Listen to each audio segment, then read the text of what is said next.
MBN 종합뉴스 오늘 주요 뉴스입니다. 광주 아파트 신축 공사장 붕괴 사고 실종자 수색이 안전자 확보를 위한 작업 중지권 발동으로 타워 크레인 해체가 늦어지면서 장기화 국면에 접어들었습니다. 총체적 부실 공사 정황도 속속 드러나고 있습니다. 1박 2일 일정으로 강원도를 방문한 더불어민주당 이재명 대선 후보가 균형 발전을 강조하면서 강원 평화특별자치도 구상을 밝혔습니다. PK 방문 이틀째인 국민의힘 윤석열 대선 후보는 가덕도 신공항 건설에 대해 화끈하게 예비 타당성 조사를 면제시키겠다고 말했습니다. 법원의 코로나19 방역 패스 효력 일부 정지 결정이 서울 시설에만 한정되면서 현장에서 혼란이 일고 있습니다. 서울의 마트에 들어갈 때는 필요 없던 방역 패스가 고양과 성남 등 인근 경기권 마트 출입에는 필요하기 때문입니다. 민주노총 등 진보단체들로 구성된 전국 민중행동이 서울시와 경찰의 금지 방침에도 서울 여의도 공원에서 대규모 집회를 열었습니다. 경찰은 주최자와 주요 참가자 등에 대해 집시법과 감염병 예방법 위반 혐의로 수사에 착수했다고 밝혔습니다. 문재인 대통령이 6박 8일간의 일정으로 아랍에미리트와 사우디아라비아, 이집트 등 중동 3개국 순방길에 올랐습니다. 문 대통령의 이번 순방에는 신형 공군 1호기가 처음으로 투입됐습니다. 오늘부터 국세청 홈택스에서 연말정산 간소화 서비스를 시작합니다. 올해부턴 개인 동의를 거쳐 간소화 자료를 국세청이 직접 회사에 내주는 일괄 제공 서비스가 생겼습니다. 여러분 안녕하십니까? MBN 종합뉴스입니다. 광주 하정동 아파트 공사 현장에서 어제 실종자 한 명이 발견됐습니다만 안타깝게도 숨졌습니다. 네, 더 늦기 전에 남은 실종자 5명을 구조하기 위한 작업도 이어지고 있습니다. 부실 공사가 이어졌다는 증거들도 속속 드러나고 있습니다. 네, 그럼 이 시각 현장 상황 자세하게 알아보도록 하겠습니다. 자, 이혁재 기자, 오늘 구조 상황 전해주시고요. 어제 숨진 구조자 장례 절차 어떻게 진행되고 있는지요? 네, 저는 지금 아파트 붕괴 사고 현장에서 100m 정도 떨어진 곳에 서 있습니다. 현재는 안전을 이유로 취재진도 더는 진입을 하지 못한 상황인데요. 낙하물이 떨어지는 등 현장이 위험한 상황이지만 오전부터 구조대원 200여 명과 구조견 8마리가 붕괴된 현장으로 들어갔습니다. 주변 도로는 어느 정도 치워졌지만 현장에는 산더미 같은 잔해물 때문에 작업은 어렵고 더디게 진행되고 있는데요. 구조대원을 대신해 맹활약을 보이고 있는 구조견도 다리를 다칠 정도로 구조 현장은 열악합니다.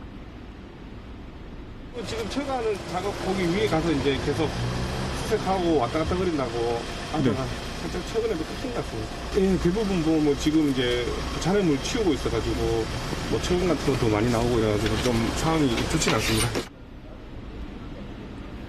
어제 저녁 구조됐지만 숨진 실종자의 유가족은 개별적으로 장례를 진행할 예정입니다.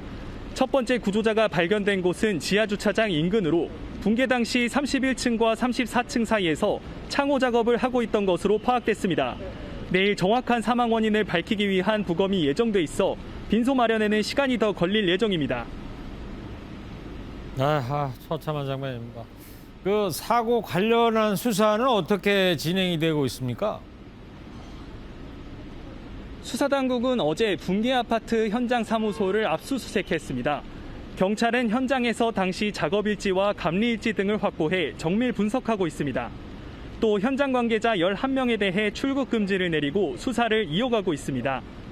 콘크리트 타설 기간이 짧았다는 의혹에 대해 당시 타설 작업일지도 공개됐습니다. 건설 노조가 입수한 작업일지에 따르면 불과 6일 만에 콘크리트가 부어진 점이 사실로 드러났습니다.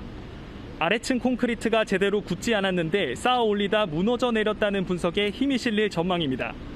지금까지 광주 사고수습본부에서 MBN 뉴스 이혁재입니다. 국내 한 대형 건설사가 이번 광주 아파트 붕괴 사고의 원인을 분석한 보고서를 냈는데요. 콘크리트 양생과 하중 문제를 짚었는데 전문가들의 의견도 다르지 않습니다. 붕괴 현장의 걸림돌인 타워 크레인 해체 작업은 닷새 미뤄진 다음 주 금요일에나 시작될 전망입니다. 정치훈 기자입니다.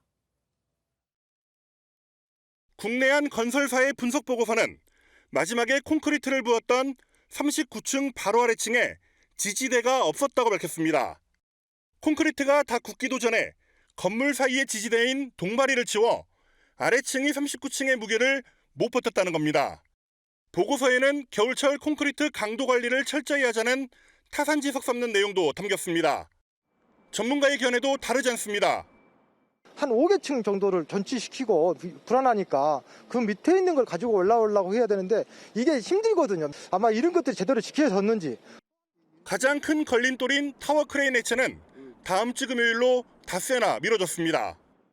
1200톤 크레인 부품들이 현장에 하나씩 도착하고 있는데요. 조립이 끝나려면 2, 3일 정도 걸릴 전망입니다. 그러나 곧바로 크레인이 가동되지 않습니다. 1200톤 크레인 조립이 마무리되면 타워 크레인에 먼저 와이어를 걸게 됩니다. 땅에서 연결된 와이어가 타워 크레인을 단단하게 지지하면 휘어진 부분을 똑바로 펴게 됩니다. 그 다음 1200톤 크레인이 움직여 타워 크레인 해체가 시작됩니다. 애초 모든 작업이 동시에 이루어지기로 했지만 작업자가 위험하다고 판단해 작업 중지권을 걸었습니다. 안전성이 확보가 돼야 근로자가 작업을 수입하겠다는 권리거든요. 그러니까 안전이 확보됐다고 본인이 느껴야. 실종자 구조나 원인 규명에 앞서 위태로운 타워 크레인 철거가 급선무지만 시일이 늦어지면서 구조 현장은 거북이 걸음을 이어가고 있습니다. MBN 뉴스 정춘입니다. 앞서 보신 것처럼 타워 크레인도 그렇고 아파트도 그렇고요. 추가 붕괴 위험이 높습니다. 그래서 옆 상가 건물 거주 주민 109세대에 구체의 긴급 대피 명령을 내렸는데요. 주민은 멀쩡한 집 놔두고 뭔 날벼락입니까? 대피 명령 내려서 나오긴 나왔는데 지원도 제대로 안 되고 구청이 또 나 몰라라 하고 있다는군요. 그 구청이 광주 서구청이군요. 김영현 기자입니다. 외벽이 무너져 내린 아파트 한쪽에 타워 크레인이 아슬아슬하게 걸쳐 있습니다. 한쪽으로 기울어져 언제 추락할지 모르는 위험한 상황. 이처럼 추가 붕괴 우려가 발생하면서 사고 아파트 인근 26개 집원에 대해 대피 명령이 내려졌습니다. 인근 주상복합 건물에 거주하는 주민 130여 명은 긴급 명령에 따라 주거지에서 대피했습니다. 대피령에 따라 관할구청은 주민들이 자율적으로 숙박시설을 이용한 뒤 비용을 나중에 청구할 수 있도록 안내했습니다. 한 가구당 하루 지원 액수는 최대 6만 원. 그러나 대피가 길어지면서 주민들이 감당해야 하는 비용도 커지고 있습니다. 상황이 이러다 보니 대피령이 내려져 통제된 건물에 주민들이 수시로 드나들 수밖에 없는 겁니다. 그럼 영수증 체라간 지 우리 아직 돈이 없어. 여기서 우리 집에도 밥 먹고 왔다 갔다 해야 돼.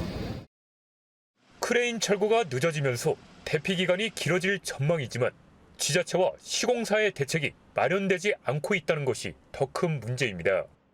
우리가 현재 산업개발하고 계속 이야기하고 있거든요. 숙식 먹는 거, 자는 거, 뚜렷한 주거 대책조차 없는 상황에서의 기약 없는 대피령에 생업을 포기한 인근 주민과 상인 피해는 날로 커지고 있습니다. MBN 뉴스 김영현입니다. 정치권 소식입니다. 이재명 더불어민주당 대선 후보는 1박 2일로 강원도를 찾았습니다. 북한 접경 지역이라는 이유로 발전이 더딘 강원 민심을 공략했고 안보 포퓰리즘이 고개를 들었다며 국민의힘도 비판했습니다. 주진희 기자입니다. 이재명 민주당 대선 후보의 1박 2일 메타버스 일정의 키워드는 평화와 경제였습니다. 첫 일정으로는 강원도의 차기 먹거리 산업이 될 수 있는 바이오 업체들과 관련 연구소를 찾았습니다. 이어 지역 경제 상황을 듣기 위해 시군 번영 회장들과 간담회도 가졌습니다. 군사 규제 때문에 많은 피해를 입고 있고 남북 관계가 경색되면 가장 1차적인 피해를 현실적으로 입는 것이 바로 강원도 이런 지역인 것 같습니다. 북한 접경 지역이라는 이유로 지역 경제 발전이 더딘 강원도 민심을 염두에 둔 겁니다. 도민들과의 만남도 놓치지 않았습니다. 이재명 후보는 춘천 명동거리를 찾아 직접 시민들과 소통에 나섰고 즉흥 연설에도 나섰습니다. 특히 윤석열 후보의 선제 타격 발언이나 주적은 북한이라는 SNS 글 등을 의식한 듯한 비판 발언을 내놨습니다. 이 거짓말장이들 안보를 악용하는 안보 포퓰리즘을 외치는 이 사람들을 우리가 믿고 국가를 맡기겠습니까, 여러분? 바보야. 문제는 경제야. 동의하십니까? 네. 또 남녀 갈등의 원인은 불평등인데 보수 야당이 분열 정치를 하고 있다며 비판을 더했습니다. MBN 뉴스 주진입니다. PK 지역 방문 이틀째인 윤석열 국민의힘 대선 후보가 오늘 부산 방문했습니다. 가덕 신공항 예산 타당성 조사를 화끈하게 면제시키겠다고 밝혔습니다. 신재우 기자입니다. 부산 순직선언 위령탑 참배로 부울경 방문 이튿날 일정을 시작한 윤석열 국민의힘 대선 후보. 윤 후보는 부산 선대위 발대식에 참석해 부산을 대한민국의 자존심이라고 치켜세우며 가덕 신공항 예타 면제, 산업은행 무상 이전을 공약으로 꺼내들었습니다.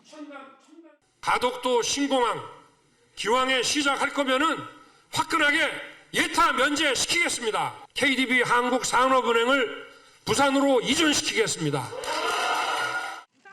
이후 동해선 광역전철을 이용해 울산으로 이동하면서 시민들과 직접 만나 지지를 호소하기도 했습니다. 고맙습니다. 파이팅 하세요. 파이팅. 삼촌한테 안부 전해주세요.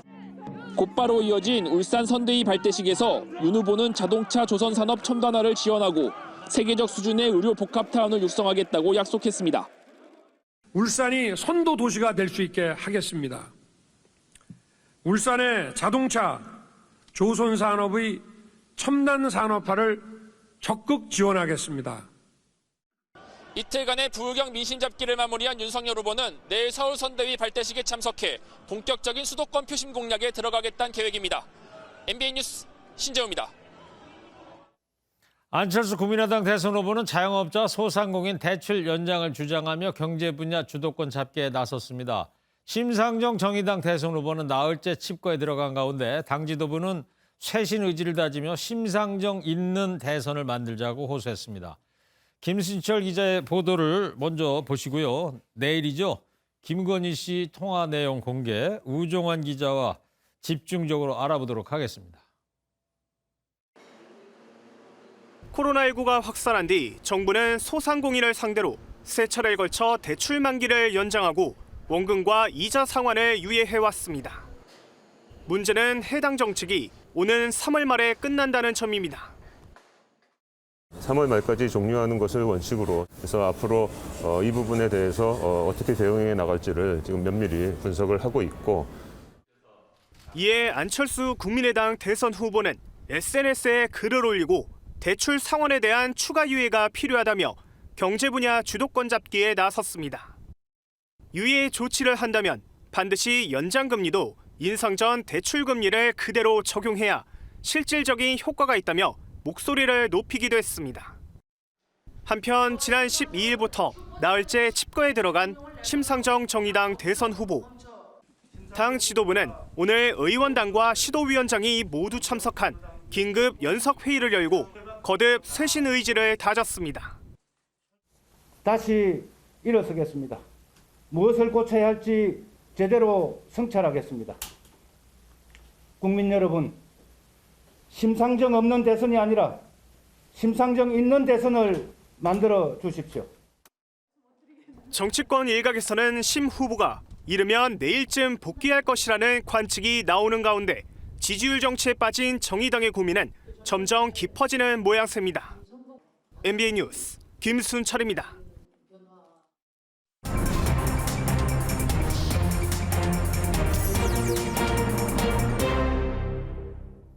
네, 오늘로 대선 53일 남았습니다. 오늘의 정치권 이야기 알아보는 정치톡톡 지금부터 하겠습니다. 오늘은 내일 방송될 김건희 씨 통화 내용 중심으로 알아보도록 하겠습니다. 우종환 기자 나왔어요. 우종환 기자. 자, 이제 뭐 국민적 관심사로 내일 방송이 이제 떠오르고 있는데 어제 김건희 씨 통화의 일부는 방송하면 안 된다고 법원이 결정했는데 어떤 게 되고 어떤 게 안 된다는 거지 정리를 좀 먼저 해볼까요? 네, 내일 예고됐던 방송에 나올 게 확실시되는 내용이 일부 나왔습니다. 그걸 소개해드리자면은 보수는 돈을 주니까 미투가 안 터진다. 이 발언이랑 당신이 우리 캠프에 와서 지도 좀 해라. 내가 말하면 자리를 만들어줄 수 있다. 이렇게 두 가지 발언입니다. 이 전체 맥락을 한번 봐야겠지만 이 발언만 갖고 추측해보자면 전자 같은 경우에는 보수나 진보나 성범죄 부분에서는 마찬가지인데 보수 측만 돈을 줘서 막기 때문에 미투가 안 나온다. 이런 의미라고 읽힐 수가 있겠고요. 후자 같은 경우에는 김 씨가 윤석열 후보 캠프에 자리를 만들어줄 수 있을 정도로 영향을 갖고 있다는 의미로 해석이 될 수가 있겠습니다. 네, 지금 저 김건희 씨가 했다는 저 발언의 문구 저거는 어디에서 나온 거예요? 지금 저게 출처가 어디입니까? 이게 어제 법원 결정문에 나온 내용인데요. 예. 물론 정확한 문구는 사실 법원이 공개하지 않기로 했었습니다. 국민의힘 측이 이런 내용이 이제 방송될 거다라는 소문이 담긴 소위 지라시에 담긴 내용들을 종합해서 이게 방송 내용에 포함이 되는지 확인해달라. 그리고 포함된다면은 방송 금지를 해달라. 이렇게 요청하는 리스트를 만들어 제출한 게 있습니다. 예. 그게 이제 어제 나온 법원 결정문 별지 2라는 데 있었던 내용인데 이게 유출이 된 겁니다. 아, 유출이 되면 안 되는 건데요. 네, 맞습니다. 그중에는 MBC 측이 이제 방송을 하기로 했고 법원이 또 방송을 해도 좋다고 허가도 해줬고 그리고 국민의힘 측도 방송이 될 거라는 점을 인정한 부분이 이제 앞서 제가 설명해드렸던 두 가지 문구다 보니 이거는 이제 제가 소개해드릴 수 있게 된 겁니다. 네. 법원은 이 부분은 사인이 아닌 대통령 후보 부인으로서 공적 관심사에 해당하는 사안이기 때문에 공개해도 된다. 이렇게 판단을 했습니다. 자, 그러면 저 앞에 거는 이제 방송이 내일 유력시 된다는 그 부분이고 안 된다는 부분은 어떤 거죠? 네, 법원이 방송을 하면 안 된다고 한 문구들이 이제 별지 3이라는 내용에는 정리가 돼 있습니다. 예. 하지만 이것 역시 비공개를 하기로 한 만큼 정확한 문구는 제가 전달해 줄 수는 없는데요. 그 요지를 보면은 수사 중인 사안, 정치적 견해로 볼 수 없는 말, 그리고 공인이 아닌 사인으로서 할 법한 일상적 대화, 이 세 가지에 해당하는 말은 방송을 하면 안 된다고 결정을 했습니다. 네.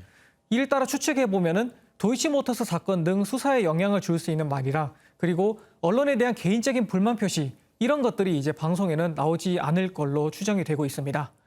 이 밖에 국민의힘이 제출한 앞서 말씀드렸던 지라시 리스트 중에 실제로 통화 내용에 있었던 게 맞는 걸로 확인은 됐지만 역시 너무 사적인 내용이다 보니 MBC 측이 우리는 자체적으로 방송하지 않겠다. 이렇게 돼서 공개하지 않게 되는 부분도 포함이 돼 있습니다. 네, 그렇군요.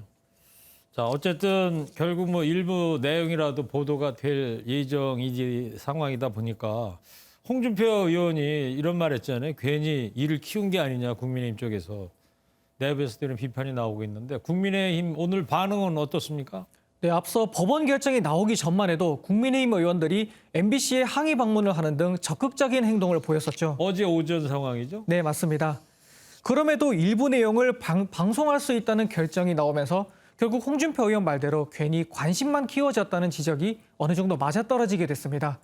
그래서인지 오늘 같은 경우에는 국민의힘 선대본 관계자의 경우 더 이상 당 차원의 대응은 따로 계획이 없다고 말하면서 앞서 했던 가처분 재판이나 추가 소송이 당이 아닌 김건희 씨 개인 재판이라고 말하면서 이제 거리를 두는 모습을 보이기 시작했습니다. 남편인 윤석열 후보 입장은 뭡니까? 나온 게 있어요? 네, 윤석열 후보 역시 최대한 언급을 피했는데요. 같이 한번 들어보시겠습니다. 네. 글쎄 저는 아직 판결문도 보지 못했고 제 일정이 워낙 바쁘다 보니까 그걸 들여다볼 시간이 없어서 뭐라고 지금 드릴 말씀이 없습니다. 윤 후보 입장에서는 별로 드릴 말씀이 없다 이러네요. 네. 그리고 당내외 일각에서도 이제 이재명 후보의 형수 욕설을 동일선상에서 방송해야 한다. 이렇게 맞불을 놓는 반응이 나오기도 했는데요. 정정식 국민의힘 의원은 MBC가 이 후보 형수 욕설도 공개할 수 있느냐 이렇게 반문을 했고 진중권 전 교수 같은 경우에는 이 후보 형수 욕설과 아내 김혜경 씨의 녹음도 같이 털어야 한다. 이렇게 말했습니다. 여당이 민주당 입장은 뭡니까? 민주당 같은 경우에는 오늘은 별도의 입장을 내지 않은 채로 이제 내일 방송을 한번 지켜보겠다는 분위기입니다. 아, 그렇군요. 자, 이 얘기 여기까지 하고요. 그리고 최근에 2030 남성 집중 공략하는 윤석열 후보 행보와 관련해서 말이에요. 이재명 후보하고 이준석 대표가 좀 충돌하는 모습을 보이고 있습니다. 네, 먼저 성공을 날린 건 이재명 후보인데요. 네. 이재명 후보는 SNS에 윤 후보의 여성가족부 폐지 이 글을 공유하면서 남녀 갈등, 세대 갈등을 부추겨 정치적 이득을 취하려 한다. 이렇게 지적을 했습니다.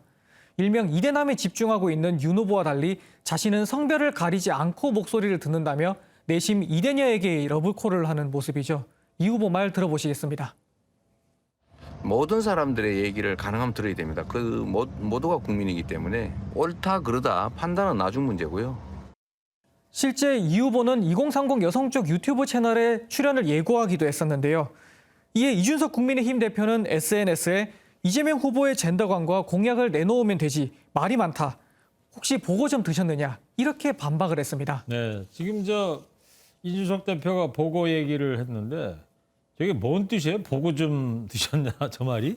이게 이 대표가 앞서 젠더 갈등 문제를 보고 요리에 비유한 적이 있는데요. 네. 이게 잘못 손대면 독이 되는 게 보고 요리니까 이 보고 요리와 같은 젠더 갈등 해결을 이재명 후보가 과연 할 수 있느냐 이렇게 물어보는 의미로 해석을 해볼 수 있겠습니다. 네, 그렇군요. 알겠습니다. 예, 잘 들었습니다. 정치톡톡 정치부 우주환 기자였습니다.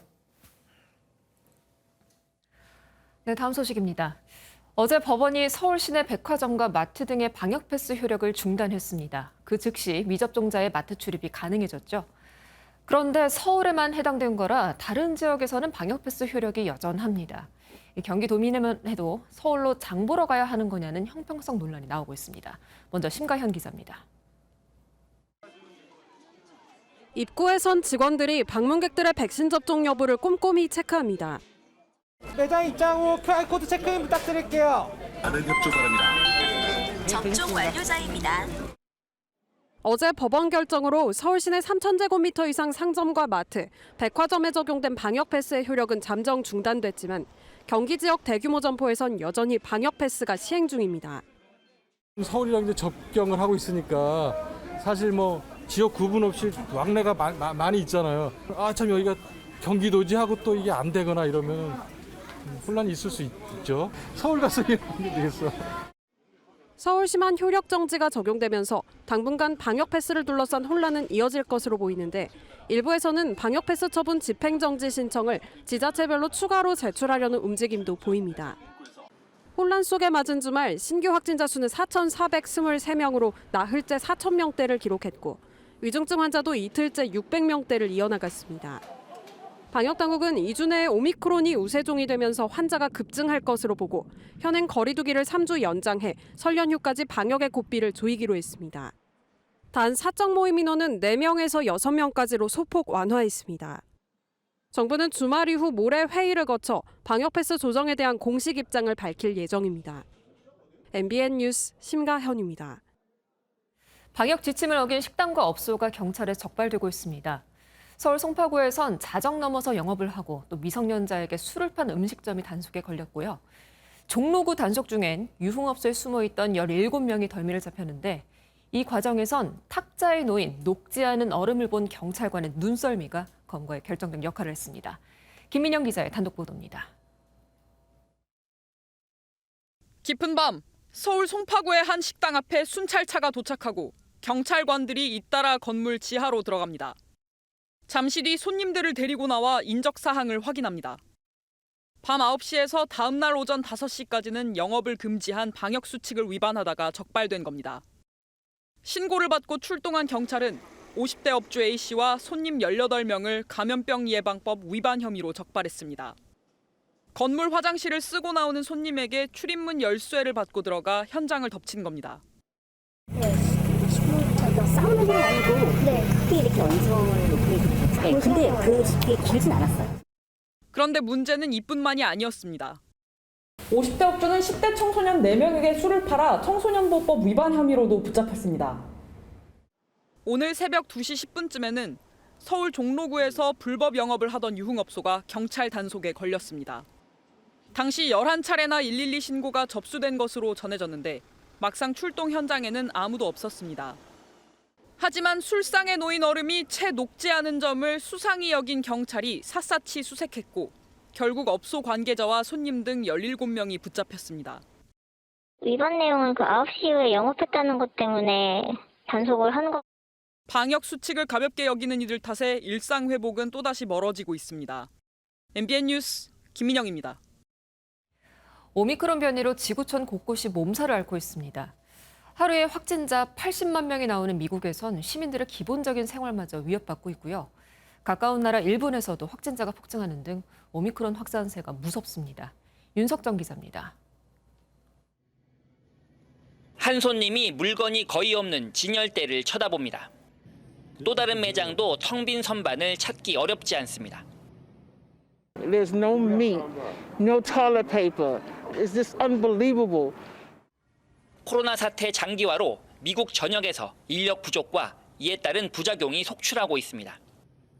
물륜 안으로 각종 물건이 품귀 현상을 보이고 있고 교사가 부족해 미국 전역에서 2,100곳 이상의 학교가 대면 수업을 중단했습니다. 환경미화원들이 출근을 못해 도시에 쓰레기가 쌓이고 있다는 현지 보도도 나옵니다. 미국의 이번 주 하루 평균 확진자는 처음 80만 명을 넘어섰고 입원 환자 역시 15만 7천 명으로 사상 최고치를 또다시 경신했습니다. 유럽도 확산세가 수그러들 기미가 없습니다. 독일 정부는 신규 확진자가 9만 명으로 사상 최다를 기록하자 18세 이상 예방접종 의무화를 서두르고 있습니다. Ich bin ohne Wenn und Aber für eine Impfpflicht. Ich bin für eine Impfpflicht ab 18. Ich glaube, dass wir sonst, also im Herbst, wieder vor einer Situation stehen, die wir nicht wollen. 프랑스는 33만 명, 이탈리아도 연일 20만 명 안팎의 신규 확진자가 나오고 있습니다. 일본 역시 새해 첫날인 1일에 500명대이던 신규 확진자가 2주 만에 40배인 2만 명을 넘겼습니다. MBN 뉴스 윤석정입니다. 겨울철 도로에 생기는 얇은 얼음막을 블랙 아이스라고 하죠. 대형 추돌 사고의 원인이 되는데 올겨울도 사고가 계속되고 있습니다. 브레이크를 밟으면 제동거리가 평소보다 7배까지 차이가 나는 만큼 사고를 방지하기 위해서는 앞차와 거리가 멀게 안전운전이 필수입니다. 주행 실험 모습 보시고요. 한 번 더 주의하시기 바랍니다. 강재묵 기자입니다. 속이 훤히 보이도록 망가진 범퍼. 옆으로 누워버린 트럭 주변으로 소방대원들의 사고 수습이 한창입니다. 도로 위 복병으로 불리는 블랙아이스가 사고 원인으로 추정됩니다. 블랙아이스는 녹은 눈이 아스팔트 틈새에 스며들었다가 얼어붙으면서 만들어지는 살얼음인데 눈으로 봐선 아스팔트 도로와 구분이 잘 안 되다 보니 사고 원인이 되는 경우가 많습니다. 블랙아이스 위를 달리는 차량 주행이 얼마나 어려운지 직접 실험해봤습니다. 시속 50km로 주행 중인 상황. 마른 노면에서는 브레이크가 정상 작동하지만 블랙아이스와 비슷하게 구현한 노면에서는 차가 끊임없이 밀려납니다. 제동거리만 약 7배 차이. S자 모양 곡선도로에서 브레이크를 밟자 차가 차선 밖으로 아슬아슬하게 밀려납니다. 이 도로 일부에 살얼음이 생겼을 땐 이처럼 차량이 아예 방향성을 잃는 상황까지 생길 수 있습니다. 터널 입구나 커브길처럼 해가 잘 비치지 않는 곳을 운행할 때는 각별한 주의가 필요합니다. 일반 도로에서도 눈이 내린 다음날 새벽 시간에 주행을 한다면 속도를 줄인 상태로 차를 운전하는 것이 안전합니다. 노면이 얼어붙었을 때 교통사고의 치사율은 전체 교통사고의 1.8배에 달하며 특히 생각보다 춥지 않은 날에도 블랙아이스가 쌓입니다. 겨울철 안전운전을 생활화하지 않으면 블랙아이스 사고는 언제든 발생할 수 있습니다. MBN 뉴스 강재묵입니다. 문재인 대통령이 중동 3개국 순방길에 나섰습니다. 사실상 임기 마지막 순방인데요. 신형 전용기로 출발했습니다. 외형은 구형과 비슷한데 성능은 향상됐고요. 앞으로 5년 동안 대통령 전용기로 씁니다. 5년이면은 새 대통령 임기와 같네요. 새 대통령 어떤 분이 될지 몰라도 좋겠어요. 조창훈 기자입니다. 중동 3개국 순방길에 나서는 문재인 대통령 내외가 서울공항에 도착했습니다. 공항에는 2대의 전용기가 서 있습니다. 지난 2010년 도입돼 11년 9개월 동안 156개 나라를 방문했던 기존 공군 1호기가 새 1호기에 임무를 넘겨주는 순간입니다. 새로운 대통령 전용기는 보잉 7478I 기종으로 기존에 비해 길이 5.58m, 무게 59톤이 무거워졌지만 신형 엔진을 장착해 순항 속도와 운항 거리도 늘어났습니다. 새로운 전용기는 앞으로 5년 동안 대통령 해외 순방 등 주요 임무를 수행할 예정입니다. 외관의 대한민국 서체는 용비어 첨가와 기미독립 선언서에 쓰인 것을 재해석해 개발했다고 청와대는 덧붙였습니다. 문 대통령 내외는 새 전용기에 탑승해 6박 8일간 중동 순방 첫 나라인 아랍에미리트 두바이로 향했습니다.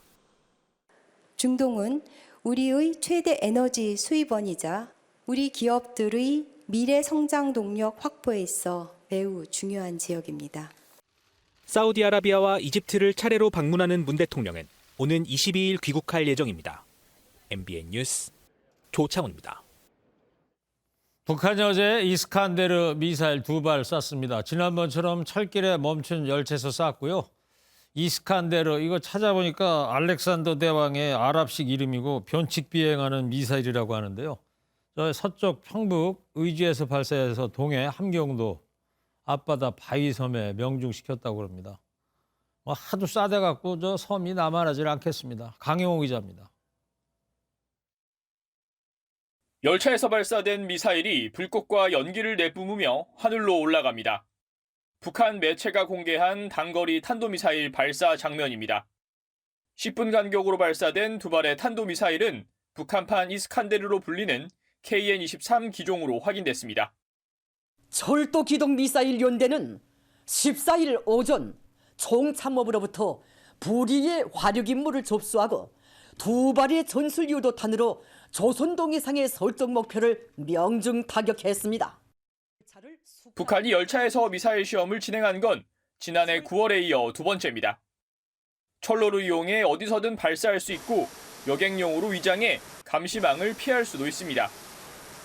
북한은 미사일이 동해상의 무인도를 타격하는 모습도 함께 공개해 정확도를 과시했습니다.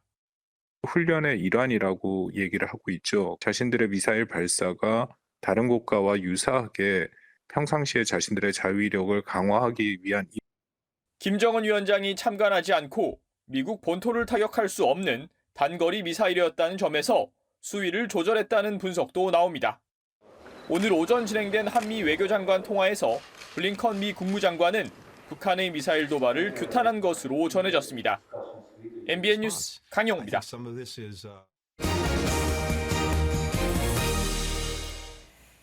제가 요즘 뜨는 유행어 하나 퀴즈로 내볼게요. 겁납니다. 뭔데요? 내 몸 내챙이라고 혹시 들어보셨어요?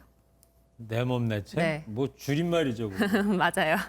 내 몸은 내가 챙긴다라는 줄임말입니다. 코로나19 3년째잖아요. 활동량이 줄어서 건강이 안 좋아지다 보니까 운동이며 뭐 또 식품이며 나에게 맞는 맞춤형을 찾는 사람들이 많아지고 있습니다. 네, 그렇군요. 뭐 건강이 최고죠. 저는 새해 들어서 근면 시작해요. 내 몸 내챙 시작하셨네요. 네, 관련해서 유승호 기자가 취재했습니다. 트레이너가 수건을 이용해 시범을 보입니다. 간단한 스트레칭부터 근력 운동까지 다양합니다. 팔을 뻗을 수 있는 공간만 있으면 언제 어디서나 따라할 수 있습니다. 조회수 같은 경우에 코로나 이전보다 10배 이상 올라가고 있는 그런 상황이고요. 카메라로 동작을 인식하면 인공지능이 자세를 교정해주는 서비스도 쏟아지고 있습니다. 전에 없던 디지털 헬스 산업입니다. 건강에 좋다는 식품도 주위 분위기에 휩쓸려 충동 구매를 하던 때는 지났습니다. 코로나19를 계기로 면역에 좋다는 제품은 넘쳐나지만 건강검진 결과를 토대로 영양사의 조언을 받고 구매를 결정합니다. 세계 시장도 꾸준히 성장하고 있습니다. 오는 2023년 디지털 헬스 산업은 2,200억 달러, 건강기능식품 시장은 1,800억 달러로 성장할 것으로 예상되고 있습니다. 우리 기업들도 기대가 큽니다. 전문가를 많이 길러서 이 산업도 발전하고 산업이 발전하면 결국 수출도 확대되고 고용도 크게 창출되리라 생각합니다. 코로나 사태가 사람들의 일상을 바꾸고 새로운 산업의 출현을 가져오고 있습니다. MBN 뉴스 유승호입니다. 직장인들의 13월 월급이라 불리는 연말정산 시즌 돌아왔습니다. 오늘부터 국세청 홈택스에서 연말정산에 필요한 자료 조회 서비스를 시작했는데요. 올해는 국세청이 직접 회사에 자료를 전해주는 등 간소화된 절차들이 있습니다. 자세한 내용 최은미 기자가 정리했습니다. 올해부터는 근로자가 일일이 홈택스에서 자료를 다운받지 않아도 국세청이 회사에 직접 자료를 전달해주는 서비스가 제공됩니다. 근로자가 동의하면 국세청이 직접 회사에 자료를 전달합니다. 일괄 제공 서비스를 신청하신 근로자께서는 1월 19일까지 홈택스에서 확인 동의 절차를 진행하셔야 합니다. 확인 절차를 진행하지 않으신 경우 회사에 자료가 제공되지 않습니다. 올해부턴 전자기부금 영수증과 폐업한 노인장기 요양기관의 자료도 홈택스에서 조회할 수 있습니다. 기부금 세액공제율은 이번 연말정산에서만 5%포인트 올라갑니다. 카드 사용액이 지난해보다 5% 이상 많으면 증가액의 10%를 추가로 공제받을 수 있습니다. 공제 한도도 100만 원 늘어납니다. 올해 연말정산 환급액은 1인당 평균 65만 원을 넘길 걸로 보입니다. 전체 근로소득이 매년 증가하며 미리 떼가는 세금도 늘었기 때문입니다. 2016년 51만 원이던 환급액은 꾸준히 늘어 지난해 63만 원을 넘겼습니다. 연말정산 간소화 서비스는 모바일에서도 모든 기능을 PC와 동일하게 사용할 수 있습니다. MBN 뉴스 최은미입니다. 주말인 오늘 추위는 주춤했지만 전국에 하늘빛이 흐렸습니다. 오후 무렵부터는 수도권과 일부 영서를 중심으로 비나 눈이 내리기 시작했는데요. 앞으로 내일 아침까지 강원 내륙과 산지에 최고 5cm, 충북 북부와 경기 동부, 제주 산지에는 1에서 3cm가량의 눈이 내려 쌓이겠고요. 그 밖에 내륙 지역은 내일 새벽부터 아침 사이 1cm 미만의 눈이 조금 오겠습니다. 곳에 따라 5mm 안팎의 비로 바뀌어 내리는 곳이 있겠습니다. 내일 눈비가 그친 뒤 날은 다시 추워지겠습니다. 찬바람이 강하게 불어들면서 내일 서울의 낮 기온은 영하 1도 선에 머물겠고요. 다음 주 월요일에는 아침 기온이 영하 9도까지 뚝 떨어지겠습니다. 한편 동쪽 지역의 건조함은 좀처럼 해소되지 못하고 있습니다. 강원 동해안과 영남 동해안을 따라서는 건조 경보로 단계가 강화됐는데요. 계속해서 불씨 관리 잘 해주셔야겠습니다. 중부지방 내일 오전 한때 일시적으로 공기가 탁해지겠고요. 찬바람 때문에 체감온도는 종일 영하권에 머무는 곳이 많겠습니다.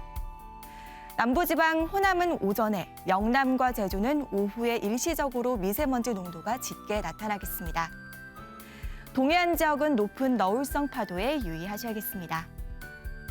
다음 주 월요일 전남과 경남을 제외한 전국 곳곳에 또 한 차례 눈비 소식이 들어 있습니다. 날씨였습니다.